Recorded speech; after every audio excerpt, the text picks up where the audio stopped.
Beautiful. Today is indeed another great day. And today, being a special day, I want us to talk about procurement and project procurement management. Lots of procurement activities are being carried out on projects. And this is where we make the decision of if we should buy or not. That's the wisest procurement decision, is to decide to buy or not to buy. That's the greatest decision. Okay, talking about that, project procurement has to do with the necessary purchases and how products and services and results are acquired.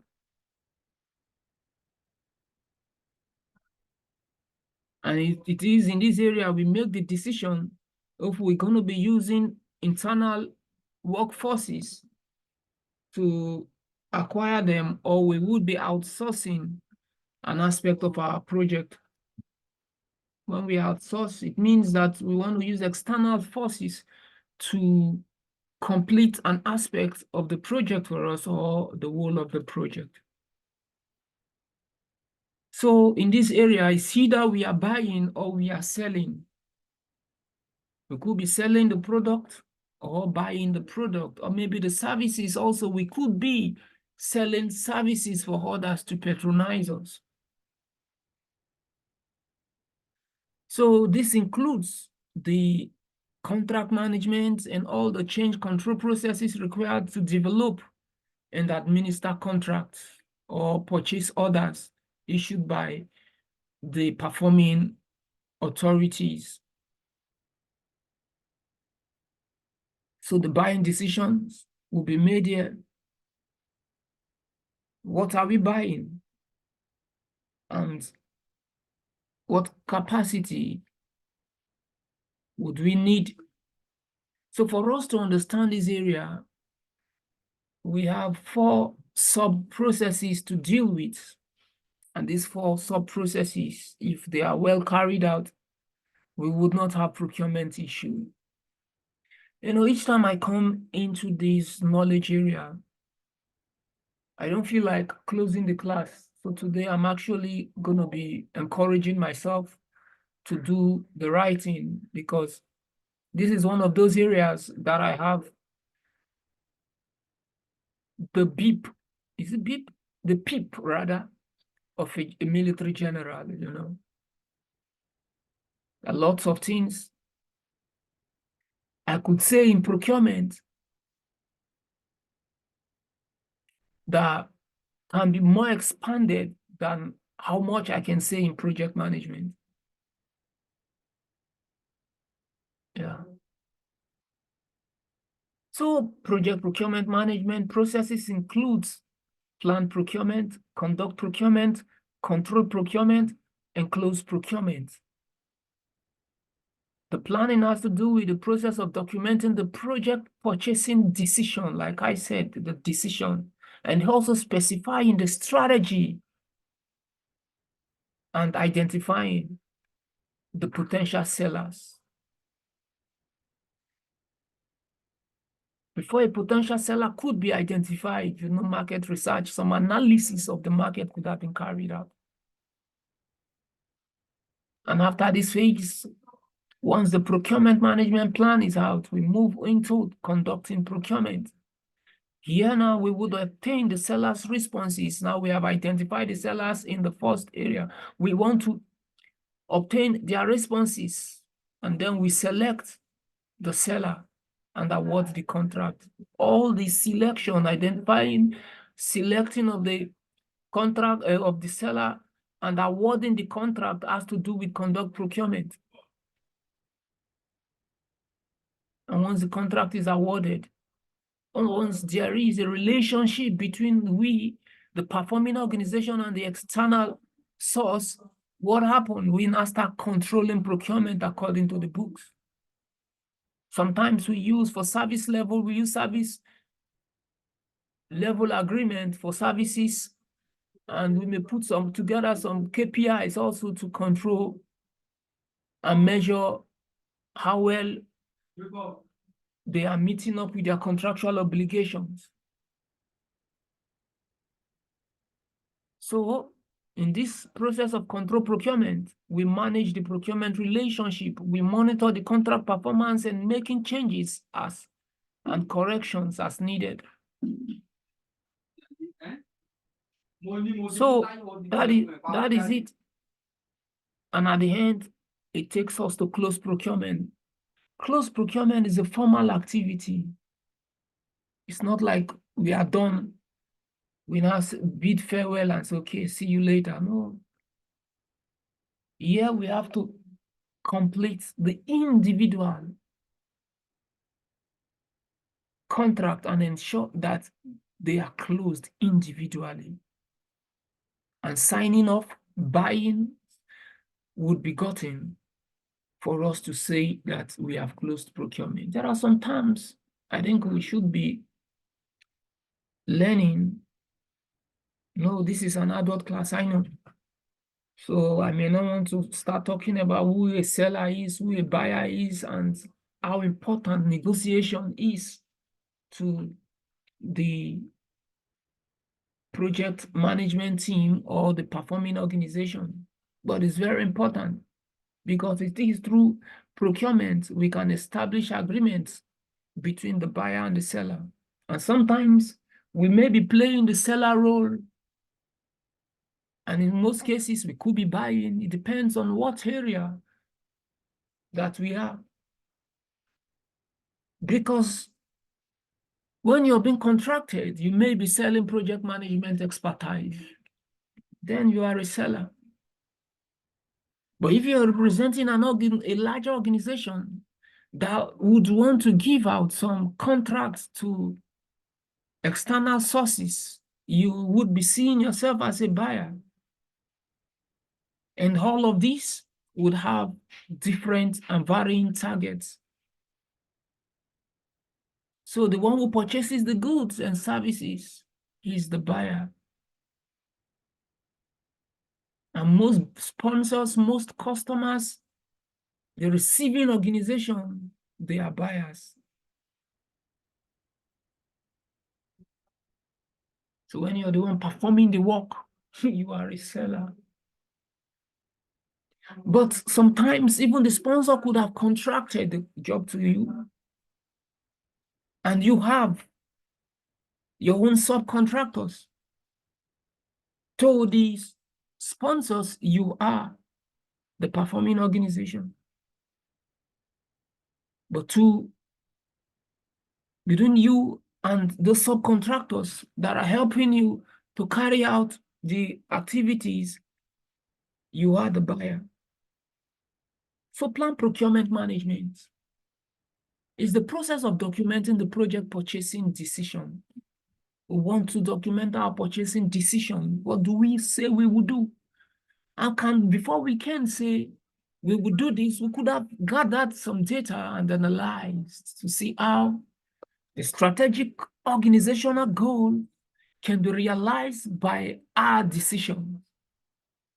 So here we specify the strategy, we identify the potential sellers. We want the best always, the best that can take headache away from us, the best that can help us to save money and save time, the best that can satisfy us.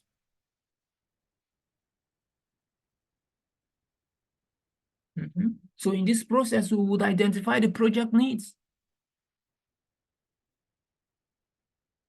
that we cannot do without. There are some needs you may want to do without, you can still do without and nothing would happen. We don't want to do those things. Once you identify anything that is not important, you cut it out, except you want to carry out that activity so you can balance other activities. But not that they are important, but their importance may be that executing them or deciding to want to execute them may give you certain leverages over some more important activities. You make your decisions. Are we buying from external suppliers, or we are going to be using members of our organization to do it? I'm going to give you an example. I know you're conversant with the word make or buy. Make or buy. That is make or buy analysis, make or buy decisions. All these make or buy analysis and decisions have been carried out here. Can you see it? As the first tool here. A birthday is coming up, right? And like just this event that EFE is planning, there are lots of baking activities, cooking activities that may likely be carried out. I don't know what the scope may be, but I really believe when Africans gather together, there must be chop chop.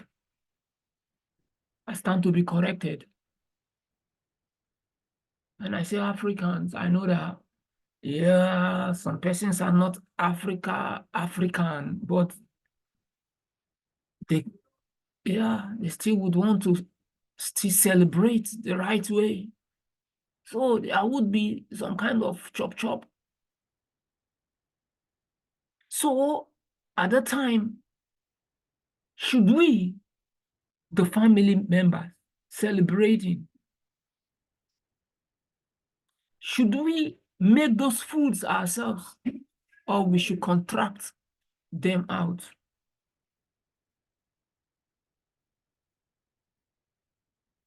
If the time is short, what do we do? EFE, can you correspond with me if you're not very much busy there?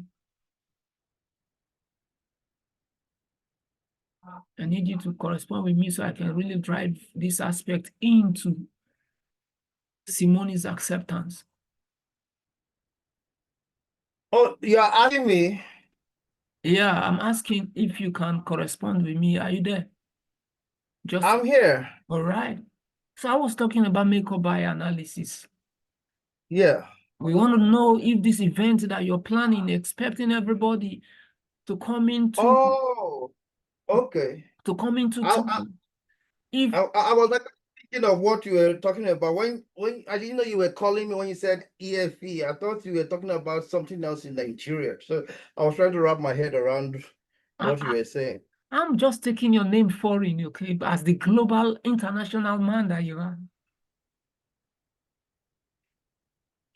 So yeah, come again with the question then. No, there's no question. It's just for you to just nod and say yes if what I'm saying aligns with the kind of plans that you have. Actually, it does. So you mean like the thing of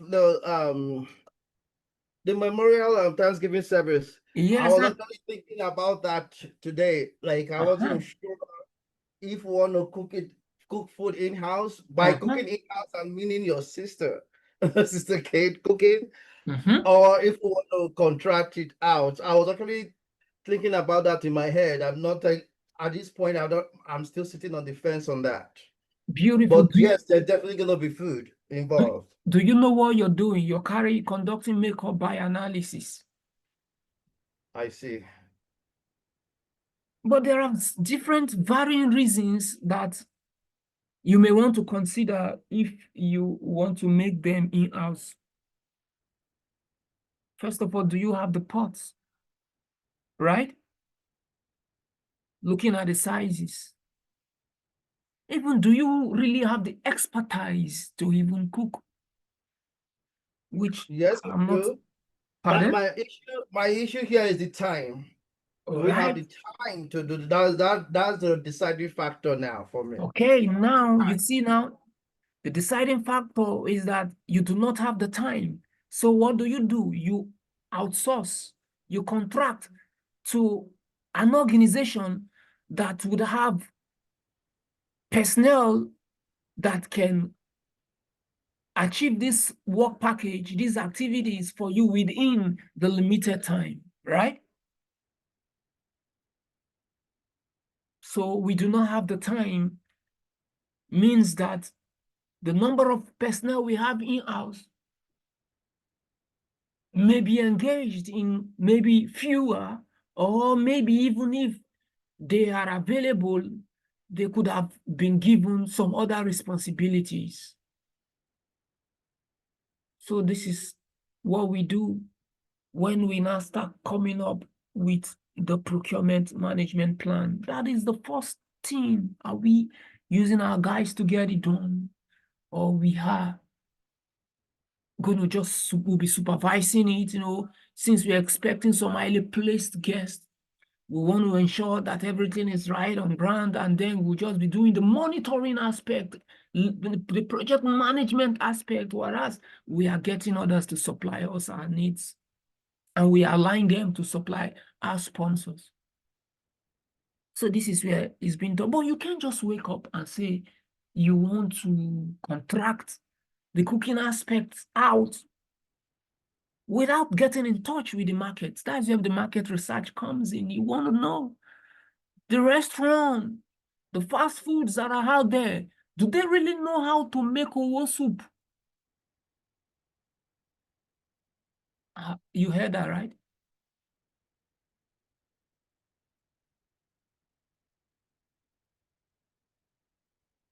Yeah. Do they really know how to make owo soup? Is my network breaking today? Oh no, you're fine. It's not breaking. Okay. I can't say the same for your voice, but your network is very fine. Oh, thank you. I'll try my best. So that's what you do. You look at the scope of the job in hand, and you want to get in touch with those outside if they have the expertise to give you the desired quality and quantity at when required.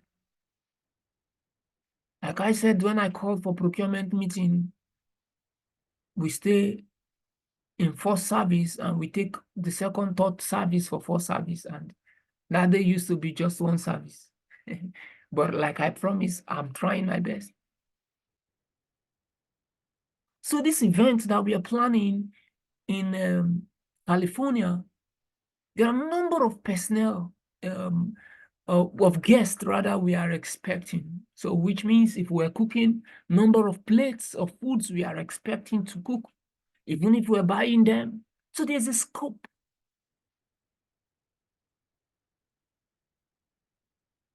So if we have to contract it, at least we need to contract it out to an organization that has the ability to give us that volume within the required time.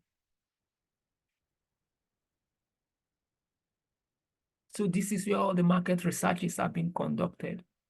We now start investigating, looking at the supplier's capacity, analyzing them. So, how do we know what we want? We have to go in to want to check the project scope management. In the project scope management, we will see the work breakdown structure in there, which we can see the kind of work, and only the work needed in there. We see the work packages in there, so we can understand what we are buying, what we are cooking, how many guests we are expecting. Those could be like the activity durations, the activity resource requirements can be found in the project resource management plan, which is found in the project management plan. If this class is beginning to make sense to you now, right? It started like I was speaking a different dialect to someone who cannot even communicate it with it. So we still need to get in touch with the risk register. In the risk register, we will see the risk, the identified risk, their quality and their quantity. And in that one, we will know which one we are avoiding, which one we are transferring. Remember, we talked about CATM yesterday. And we said in the threat area, which is the negative risk, we transfer the risk to a third party. Transferring the risk is outsourcing. That is buying. In the make or buy analysis, it's a decision to buy. Why? Because if we do it ourselves, we may mess things up. We may not, like you have said, we may not be able to cook and get the food ready on time. And so the guest may likely come and go, and there would not be food.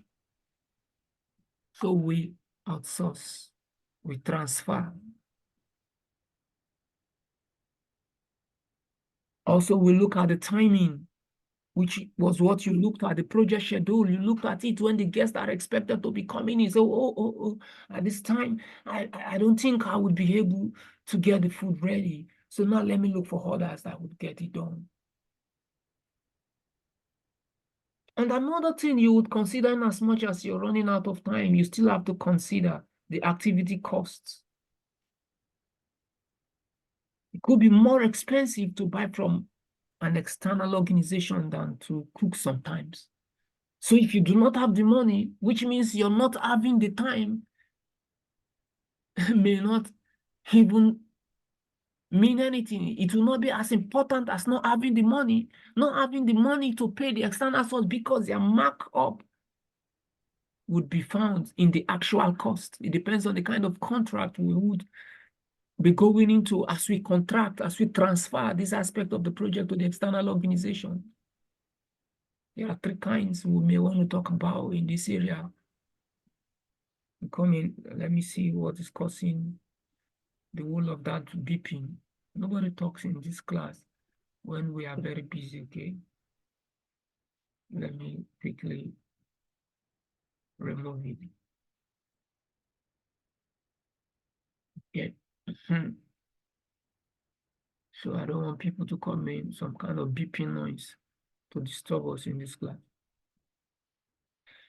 All right, so we have that. Are you sure it's not from my end? Because my AC is on and it's quite annoying. I don't think so. It was some messages dropping on my WhatsApp. Okay, so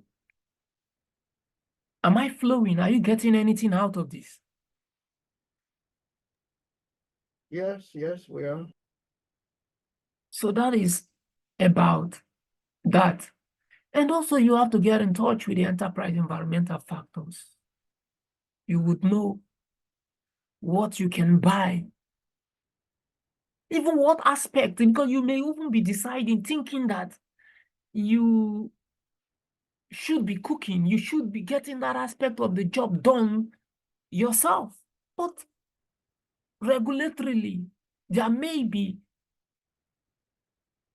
local content laws that would say for every contract or pocket of work that is of this cost, 10% of it, 5% of it, 8% of it should be given out to local suppliers. So that's why we still need to look at all these enterprise environmental factors to know the kind of laws that are there and every other thing that can enable us get our job done and very well. So what do we do with all this understanding put together from our input, using our tools and techniques to analyze and make decisions? What happens? We have the project procurement management plan now. And this plan, which we have come up with rather, would be watertight.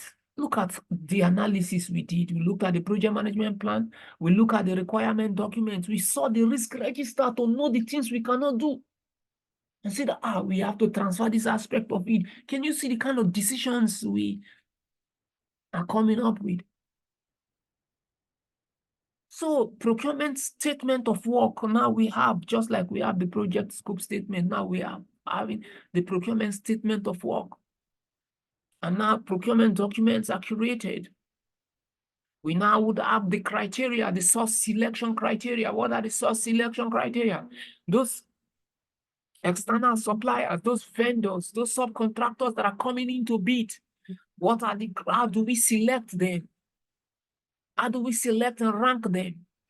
And the decision which we have made, are we buying, or what aspect are we buying from them? Or which one are we getting done? Are we baking the cake? Are we outsourcing the foods and just baking the chops? You see? Then from this, we can still, since we went on to go and analyze some document that had been there, we may see certain things that are not well articulated, and then we may want to raise change request.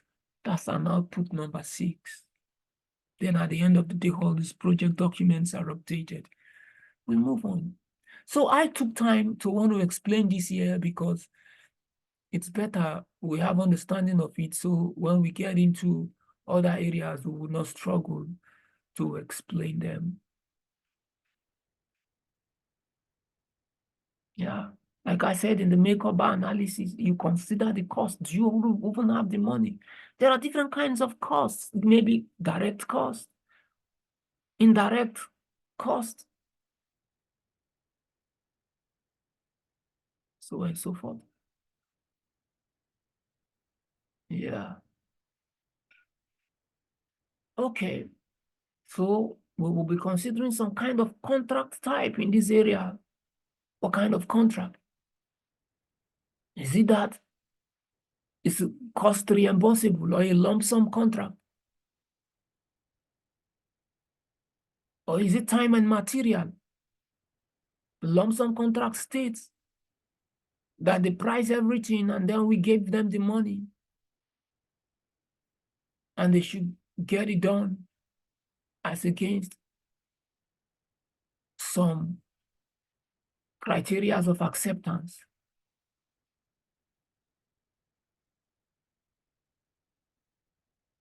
Yeah. Yeah, I have it reading that a contract is a legal binding document between 2 or more parties with purpose to define roles and responsibilities.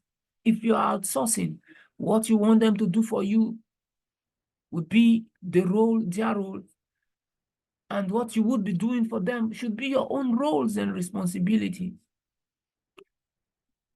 But ensure that there are signatures.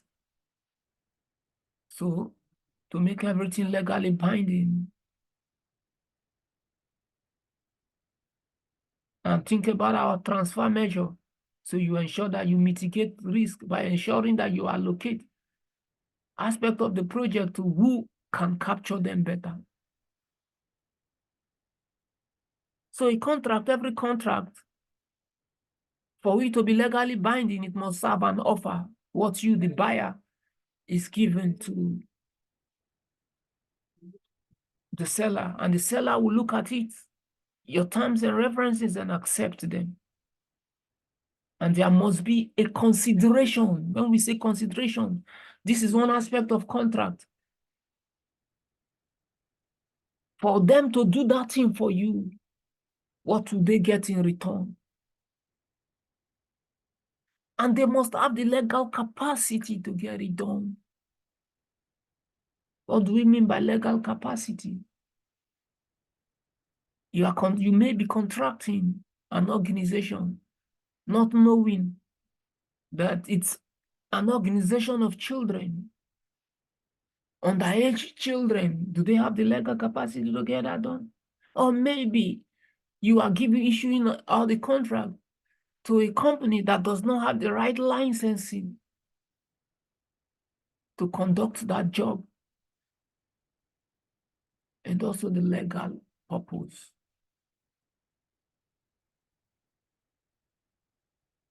What do we mean by legal purpose?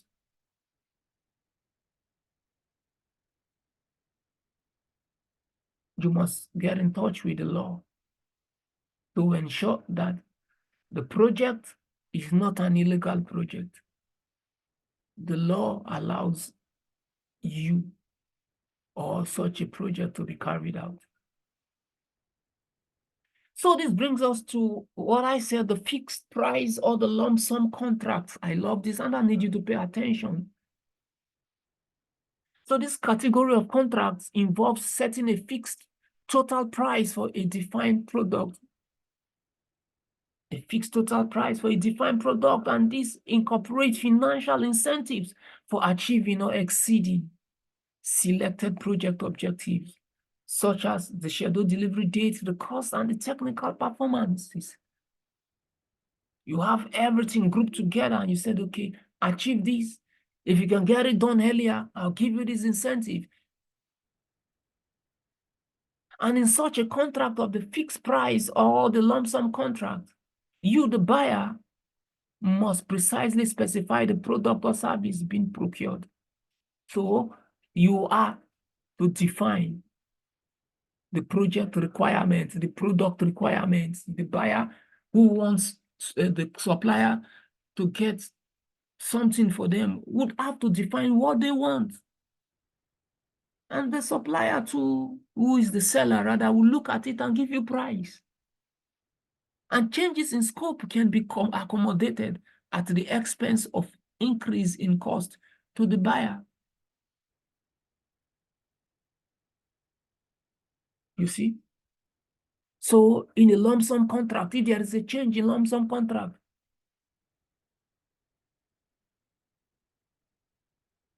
there would be, it's an expense to the buyer. That is if the change is legal and is coming from the buyer. But yours is just to take care of money as the buyer, while the supplier, the seller, would have the burden to ensure that all risks are being mitigated, avoided, and transferred or accepted, and they are not getting to you, the buyer.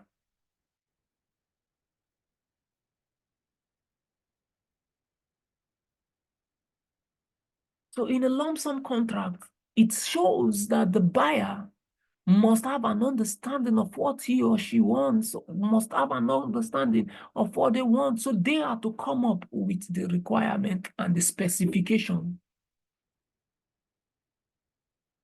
That is to say that you have knowledge of what you want, you have the design. You are only putting it on the table.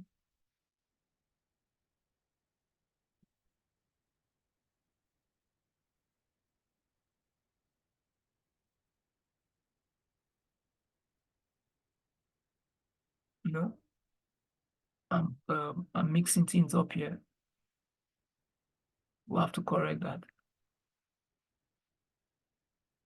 You have the specific description of what you want, yeah.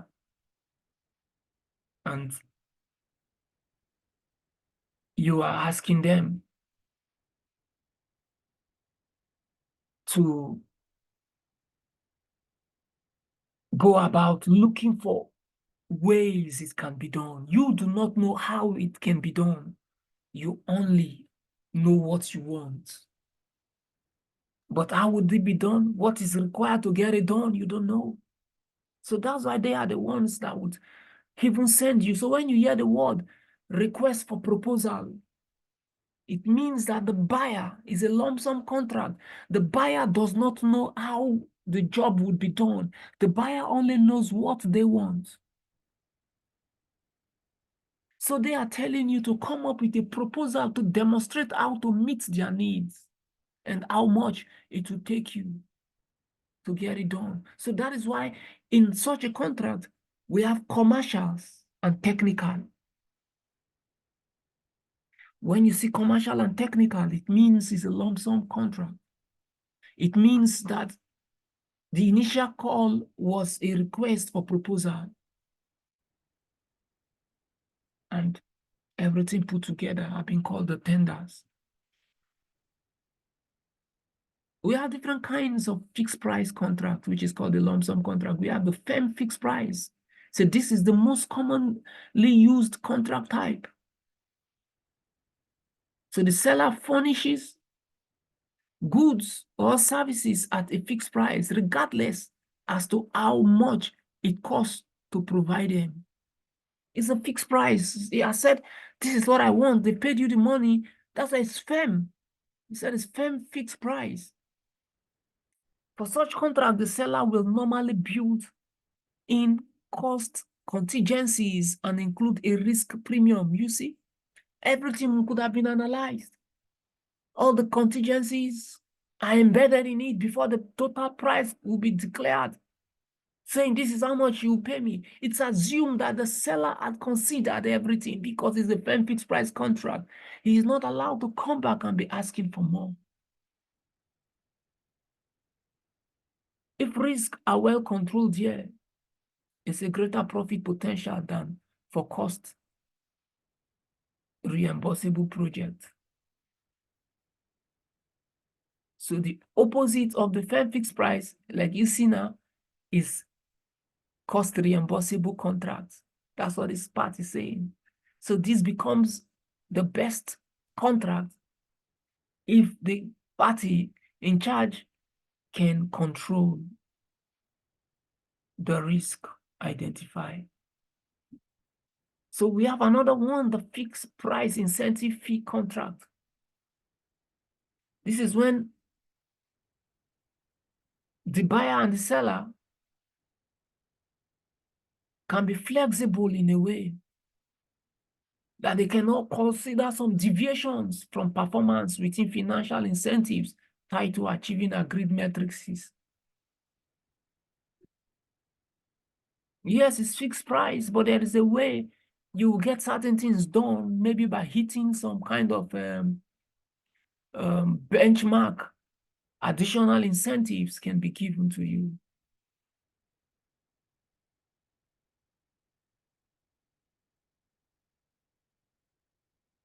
So in this kind of contract, we set a price ceiling. So when there is a cost going over the price ceiling, it is the responsibility of the seller who obligates to complete the work. That is to say, we say this is how much we would spend, yeah. Because you are the one, the seller is the one who had gone out to carry out the market research. And he's the one who says, this is what I want to do, and this is how much it will cost me. And the buyer is placing the money down. So if anything changes, we are still on fixed price contract. So he will bear it. Now we have fixed price with economic adjustments. This is nice. This kind of contract is for countries that does not have a stable economy, where you can look at the trends for the past years and how commodity price has changed over time, and using it to speculate, make forecast of the future by saying that, yes, this is the price we have right now, but always we would be using the change in price in the market to reanalyze the remaining aspect of the job and what we would be buying or conducting at that time, because we do not have a stable economy. So what are we saying? Trends and forecasts are being called into the whole process. If it's a project that will last for 5 years and it may be a steel construction project, I haven't looked at it that over the past 5 years, there is an increase of steel price by 5% every year. So if this project will last for 5 years, it means that every year there may likely be 5% increase of steel. So that is economical adjustment. So every new year, we will reanalyze and change the prices. It's still fixed price, but only tied to economic prices. Adjustment could only be made according to the kind of shift we would experience in the market. So this contract type is mostly used whenever the seller's performance period spans a considerable period of years. You see? Yeah. So inflation may be what is affecting it. Deflation also. So we have one now, the cost reimbursable. I think I've explained what the cost reimbursable is, but we still have some sub different kinds of the cost reimbursable. The cost reimbursable is like you, the seller, go and use your money and be doing it. And every week you tell me how much you have done, then I will pay you the money of how much, plus what we will be declaring as your profit. So looking at it here, I said this involves payment to the seller for all legitimate actual costs incurred for completed work plus fee representing seller profit, you see. For all legitimate work completed, money will be given to you. Then additional money will be given to as your profit. And this may be financial incentives, but all these incentives could be buried in the contractual clauses. And we can also include some incentives also to want to motivate the seller and say, okay, we know that this is how much it will cost. But if you can go into the market and price and negotiate, use your negotiation power to beat certain aspect of it down, and if you thereby save some costs, we'll give you 20% of the money saved just to motivate them to get into the market and so they can put on their best negotiating caps.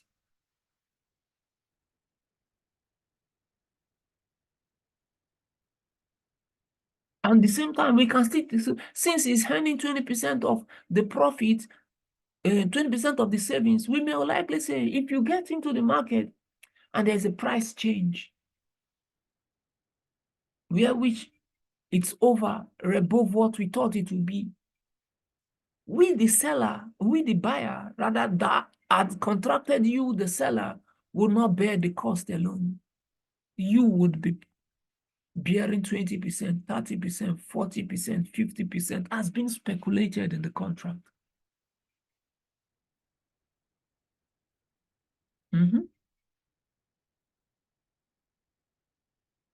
So what are the different kinds? We have the cost plus fixed fee, you see, like what we just explained. The seller is reimbursed for all allowable costs for performing the contract work and receive a fixed fee payment calculated as a percentage of the initial estimated cost. We have the cost plus incentive fee.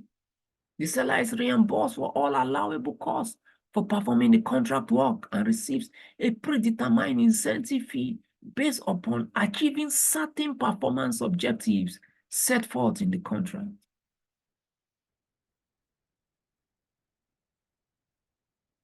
If the final costs are greater or lesser than the original estimated cost, like I explained, then both the buyer and the seller share cost from the departure based. And this is based on a pre-negotiated cost-sharing formula, 80-20, 30-70, 60-40, 40-60, 50-50. So it will not be misleading. You told us this is how much the project will cost. These activities will cost, but when you went into the market, what happened? Which means you did not do your analysis and market research very well. So in a place where we have such a case in hand, you would be covering 80% or 20% of it. Then we have the cost plus award fee contract. The seller is reimbursed for all legitimate costs, but majority of the fees only earned based on the satisfaction of certain broad subjective performance criteria defined and incorporated into the contract. The word subjective means it's satisfaction according to the customer, the buyer satisfaction. And it is very dangerous because how do you measure someone's satisfaction? Sometimes what is good may not satisfy somebody. Depends on threshold of their satisfaction. And sometimes I'll be like, should we choose this aspect, this part of, should we go with this? Well, every contract has their pros and their cons. So, but we do this award in different ways. The award may not be financial award, maybe different kinds, maybe referral benefits. Yeah, we'll say, okay, we will talk to all of our suppliers to start buying from you. So the last one is the time and material contract. So these are the kind of decisions we are making. So time and material contract is an hybrid type of contract. The cost reimbursable is there. Sometimes the fixed price aspect is there. You know, we just juggle in between it. And like the name implies, time and material. When you are contracting consultants and some professionals, you pay them as per the time that they will be spending on your project. And if they thereby use some consumables or equipment and tools, you pay like you're renting those equipment or you are buying those consumables used. It's a different kind of contract. They often use for staff augmentation, acquisition of experts, and any outside support. So you see, when we say staff augmentation, we have already put together our own team, but we are running out. We discovered that our team would need some external support to meet up with the job in hand. So we may just go in, instead of saying, come and work for us for 1 month and after signing some new contract that will mean marriage, that will mean long-time relationship. We could just come up with the time and material. It's okay. We feel for the sake of this project, we have 4,000 hours, 4 hours, or 4 days, 15 hours left. But for every single hour that you spend with us, we will pay you this amount. You don't want to go into a long-term agreement. So you will not overpromise, and before you realize the project is over and you cannot disengage, you now have to start paying some inconvenience fees. Yeah. So you pay the man per project objectives. You maybe look at this portion. When we realize this, I give you this amount, or I'm paying you upfront for it. So we have different kinds of risk. These are the risk that is making us to either choose the cost reimbursable, the lump sum, or the time and material. It is the risk we are running from. And the word subcontracting that you hear, outsourcing, subcontracting, it does not happen because the buyer loves the seller. No. It happens because they are trying to avoid, mitigate, transfer risk. It is what they feel they cannot do that they will give it out. It is what they know, they have concluded, if we dare do it ourselves, we would mess things up. So it's not a game of a game of love. No, they are avoiding to certain things. They don't want to mess their project up. So different risk identified, we speculate what kind of contract we should go into. Now take a look at this. Look at the diagram on my screen right now. I think we are very close to when we should call it a day. As I speak right now, some of my colleagues are there studying hard, and I just kept my book on the table and I told them, excuse me, let me go to the bedroom and ease myself. And here I am. Well, thank you. You're welcome. So you see the kind of chart, diagram, arrow pointing left, or that's pointing right now.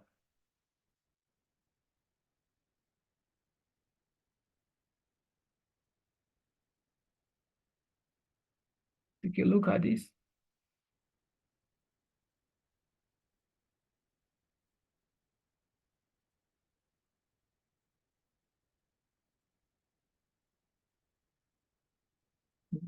That is done. Now you go back up. Remember the contract again. Cost plus fixed fee. Cost plus fixed fee contract. Just to remind you. Now let's go down.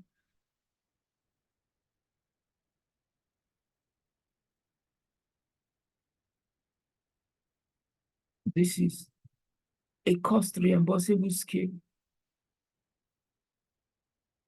The left-hand side.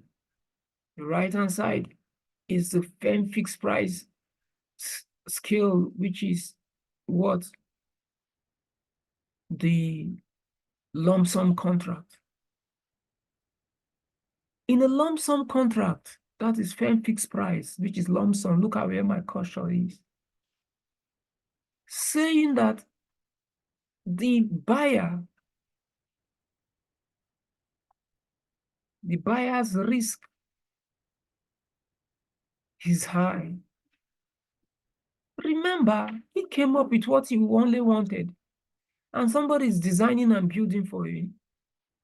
And he's the one that brought all the money and placed it on the table. Don't you think his own risk is higher than the seller's risk? That's why I see that the seller's risk is low. But why is his risk high? His risk is high because he knows nothing. He only knows what he wants. Maybe I hope these words are not too hard that I'm using. He knows little of how to get what he wants.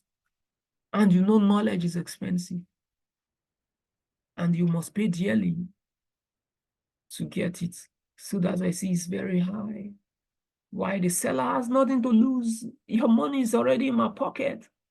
Mine is to get the job done for you. If anything happens that we can't complete the job, whose money is trapped?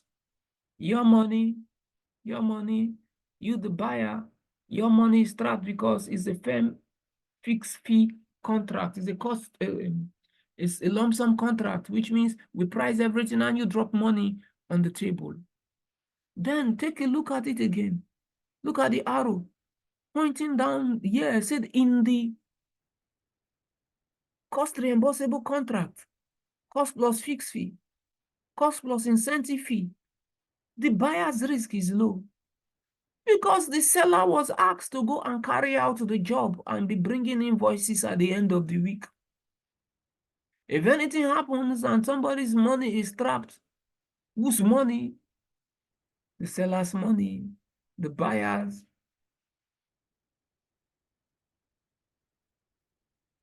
The buyer's risk. I think they wrongly position this thing. This is high, this is low. The buyer's risk is low rather. This buyer could have been here. The buyer could have been here. We write the word buyer here, but it shows that his risk is low. The buyer's risk is low. The buyer's risk is low.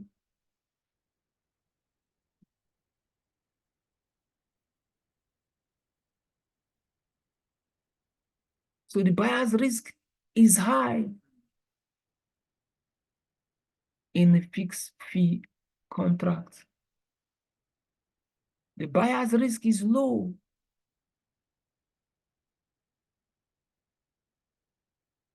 in a cost reimbursable contract. So ignore this chart. I'm just looking at it. The way it was done, it was wrongly done. Could have lifted this buyer and put seller here again, or put buyer on this side. Okay? Sometimes I like that. It's in the classroom, you will see some charts that are wrongly entered. But does it make sense? Can you understand it from my explanation? Yeah.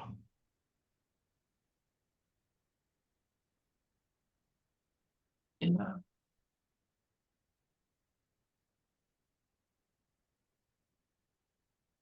Okay.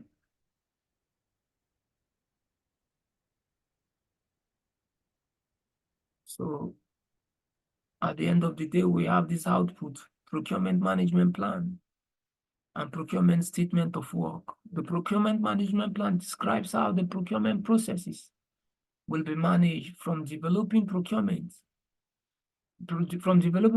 documents through contract closure. The procurement management plan can include guidance for how the procurement scope statement will be achieved. While the procurement statement of work describes the procurement item in sufficient detail to allow prospective seller to determine if they are capable of providing the product, capable of providing the services or meeting the required result. The procurement statement of work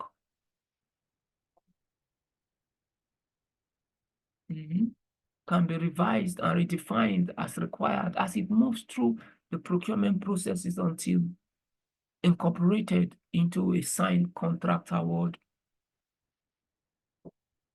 Yeah, so now we have procurement documents. These are different kinds of documents: the request for proposal, the request for information, the request for bid, the request for quotation. Now I'm going to explain these procurement documents. These common terms like the request for information, this is an initial document that the buyer will send out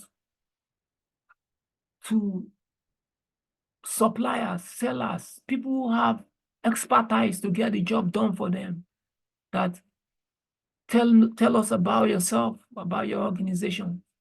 So people who have interest will now start sending things, information to them, and they will now gather it and analyze it. And the ones that meet their high and or maybe their pre-selection criteria, they will now send them invitation for bids.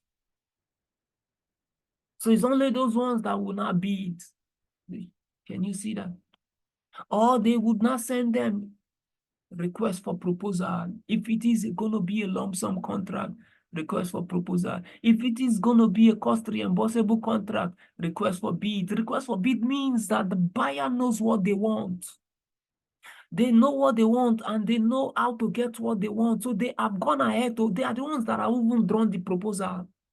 They have designed their project. They're only asking you, tell us how much it will cost you to get this thing done for us. This is how we want you to do it.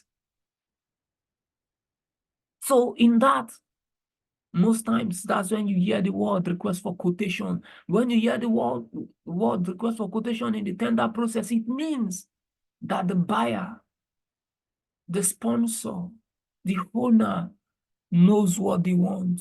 They have described it, they have demonstrated it. They just only want you to come and look at it and tell them how much it will cost you to get it done for them. Different names in different places. Some will be invitation for negotiation.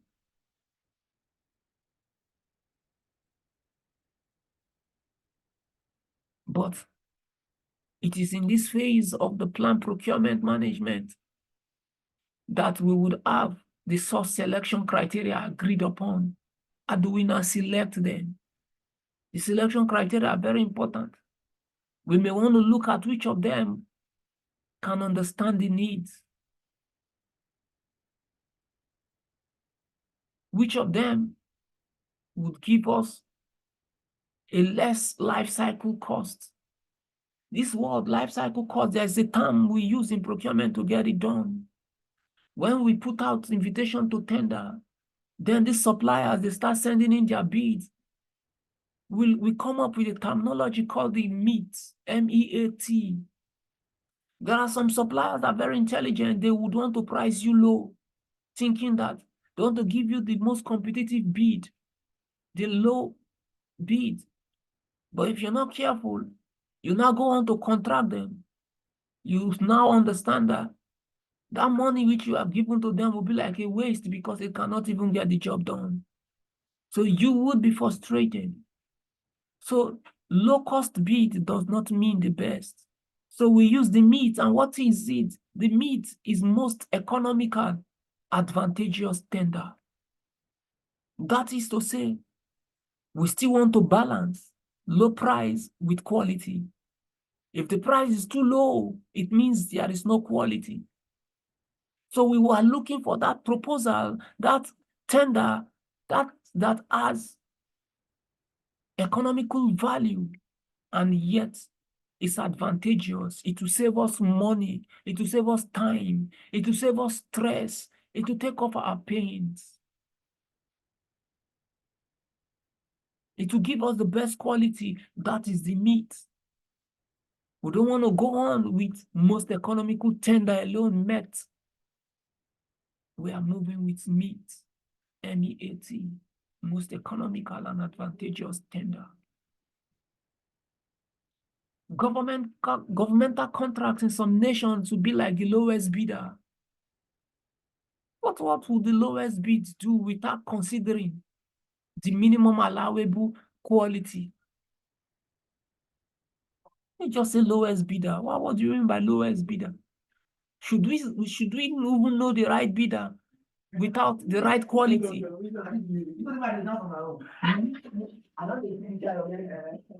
Without the right quality, should we? No. In procurement, we have what is called the 5 rights. All these are the extras that I'm bringing to the table, the 5 rights of procurement. The right quality of that activity, of that project, of that deliverable must be analyzed and balanced with the right quantity. And it is with the right quality, the right quantity put together, we would be able to come up with the right price. That's how much that is right. And also, you cannot talk about the right price, the right quality, the right quantity without knowing the right place. Which means, where would it be delivered? Where would it be transported to? Where would the handing over take place? All this must be captured, because even the transportation would be factored to come up with the right price. And all these 4 will not be complete without putting together the right time.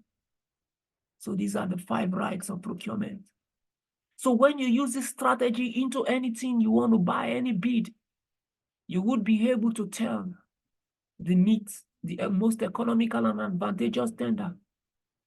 Because if you go on with the price alone, they may not deliver the right quality and they may not deliver the right quantity. That's why when you buy some gadget, you find out that the gadget may be cheap, but some accessories are missing. The right quality, the right quantity. Things are missing in the bag. In those days, you buy some phones, they put some beautiful things, a earphone, lots of other things inside. But very recently, in this part of the world that I am, certain things are missing. So that's how to analyze that. So all the source, you look at the risk. How they intend to manage the risk. You may want to look at their technical capabilities. Do they have the expertise to carry out that project? You may want to look at their financial capacity. If it is a cost reimbursable contract, do they have the money to continue the project even before we pay their money? There are some contractors, once you contract them, before they move an inch, they've asked you for money. Before they can take any step, they keep asking you, we don't want that. We want a contractor that can take care of certain things. Because if anything happens, that our money cannot get into their hands, the project will not be jeopardized. We still want to know. So production capacity and interest, like I said, when we're talking about contracting the food to a third party, I said we still have to check if they have the capacity to give us the required number of plates at when we say they should give it to us. The business size and type. And you may want to look at their performance history. How well are they treating their customers? Are they meeting up? And their references, people who are referencing them. Their intellectual property rights. Their proprietary rights. Are they an authority in that domain? Or when you deal with them, There are others you may not know that you're dealing with. So we're going to stop here. But before we go, I want Simone to quickly check up Carter's 10 C's. Carter's 10 C's. CARTERS 10 C's. This is another way we use in evaluating these bidders, these suppliers, when we want to contract them. These are just extras to give to you. Carter's 10 C's are our selection criteria. Just check it up. Let's see if you are still in the class. I'm sorry, what is it that you want me to look up? Carter 10 C's. C-A-T. C-A, yeah, is it C-A-R-T or C-A-T? Let's try C-A. C-A-R-T Carter. Yeah, C-A-R-T-E-R-S. Then 10 C's. I just have to refresh the brain too, you know. You said Cartos 10C. Yes. Let's see. And once you have it, you will adopt it, okay? Anytime you want to do bidding, these are the things, the extras you're coming up with as a consultant to help them achieve results and get value for money. Did you find anything? I'm trying to see if I have the correct spelling because it's not making sense. Okay. K-A-R Cartos 10C. I think you see it.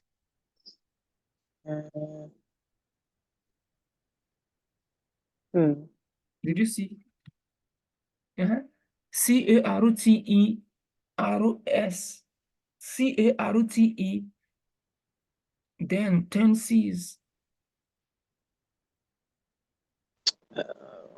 You may put of supplier evaluation. Carter's 10 C's of supplier evaluation. Okay, let me drop it in the chat for you, so you can just look it. Nothing I comes found up. something. What is the spelling that you found? Because it's not. Is the spelling he gave C-A-R-T-E-R? So Carter, Oh. so apostrophe S. So Carter's 10, the first thing that came up for me was Carter's 10 C's of supplier evaluation, evaluating potential suppliers. Oh, got it. Because it wasn't making sense what I was entering. The results were strange. So this says competency, capacity, commitment, control, cash, cost, consistency, corporate social responsibility / clean, culture and relationships, and communication. Does that sound right? Yeah. Yeah. On my end, it shows a chart. And then in the middle of the chart, it says supplier evaluation. Then it has like, it's like a star. I don't know. Is that what you call star diagram, where from the middle you go all sides, and it has competency, capacity, commitment, control, cash, cost, consistency, culture, clean, and then communication. All right, and said this is the model provides. So the model provides a structured approach to assessing suppliers' capabilities, resources, and alignment with an organizational needs to ensure effective, low-risk supplier selection. So this is a strategy that I want you to adopt in the bidding process in your organization. People are coming in to want to send in, to want to, execute an aspect of your project. You use these Carter's 10 C's to evaluate them. What is competencies? Do they have the right knowledge? Can they get the job done? If yes, you give them a ranking. Maybe since they are 10, you may give each C according to their level of importance. a ranking, a scale of in a scale of 100, then their capacity, how much of it can they do? If Hmm. on adventure we say yes, they can It actually. sounds like what I've done indirectly with the story I told you a week ago, in a So, sense. Yeah, It's the interesting. experience I've had with this, right. when I used to work for in the federal government and we want to give contract out, so there's a team of us, we know what we wanted, and then the project manager at the district office would give like the criteria to the field office, and just like how you just said in the casual training Cs, everything is graded. So when we get the proposal, we look at the proposal and we just entering the numbers. Then the project manager totals it and picks a contractor on that. But it wasn't exactly this C's. So we had different things that they were looking for. I can't remember them on top of my head. Again, it depends on the projects we're trying to work. In most cases, for me, it was always companies that want to do like environmental assessment, because that's what we did. To Now, do an environmental assessment for a project. okay, now when you look So at when you look at the catastances, do you see cleanliness as yes, well, no, I don't remember cleanliness being I'm on telling any you of that those things we graded, yes, but competency, I remember competency being the culture, it may be a being the different thing. It may be a different yes. name. It may be a different name, but this model can help you to capture the most of it. Like I said, in the project management scope, we had other things. Can you see that? We have proprietary rights, intellectual property rights, reference, who are the ones referencing them. We talked about the The reference, I understanding of remember the reference being there. Then way. if they've done work for any of the government offices before and if they completed the work, I remember costs being there, but the number for cost is usually not high because it's not always about the cheapest. It's about who have history of completing their project. I don't think that's what you mean by clean. When you No, say no, no, clean in that's this not case, what do you clean. mean? Look at the Oh, I was just about to ask, to give an example of what Yeah, clean for would. clean, what okay, does clean mean? hold on, Does let it me mean let clean me answer record you. or clean a report? Like clean what? Just hold on. Relax, Effie, give him a chance. Yesterday, when we were talking about the research I'm conducting, she asked me a question. What was that question, if you could remember? That I said I I'll was report to. coming up with the design of the what chemical engineering bioreactor, and she said, "I Oh, okay, hope okay. you are If considering the thing affects the the effect of whatever you're researching on the environment, environmental uh-huh. impact, something like that. Yes. Yeah. So if peradventure I'm coming up with a technology for a bioreactor and you really want to patronize me or you want to give a contract to me, you may look at my cleanliness to want to see, is there a way that the waste, for instance, or the product will not spill and how they will contain the product that it will not jeopardize the people working there or the environment in a way. So that is the cleanliness. There are some Oh, I see. organizations that you will bring on to come and work for you. They will litter the whole place. Okay. Okay. Yeah. Thanks for clarifying. So that goes into like their history then.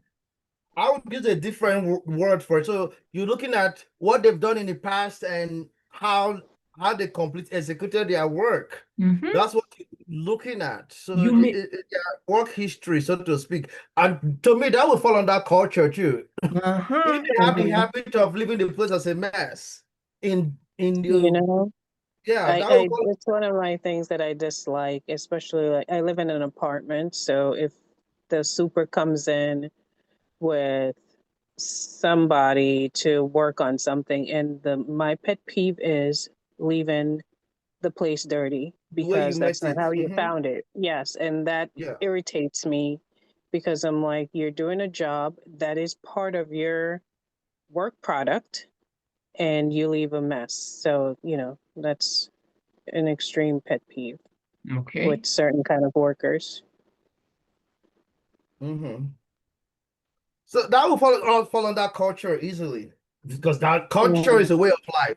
So culture is the way you do things. In the kind of the project, your work, your culture is the way you work. If your no the way you work is leaving a mess, that could easily fall under culture, not necessarily clean, because clean could mean so many things at the same time. Mhm. Yeah. So that's about all of this. And you see that when we move in this direction, things by using this model to guide ourselves, we can get more done. And we may not make a mistake by contracting the wrong supplier or the wrong subcontractor. And these are just limited scope. You can make them exhaustive, all right? You think of any other thing that you can put in your selection criteria. Anything that would add value but will not take your time that much. It's funny because in my job, in my position, I'm seeing the terms like SOW before, and I never knew what that was because we have an internal project manager on our IT team, and she would send an email to, a supplier asking for an SOW, and I'm like, what is that?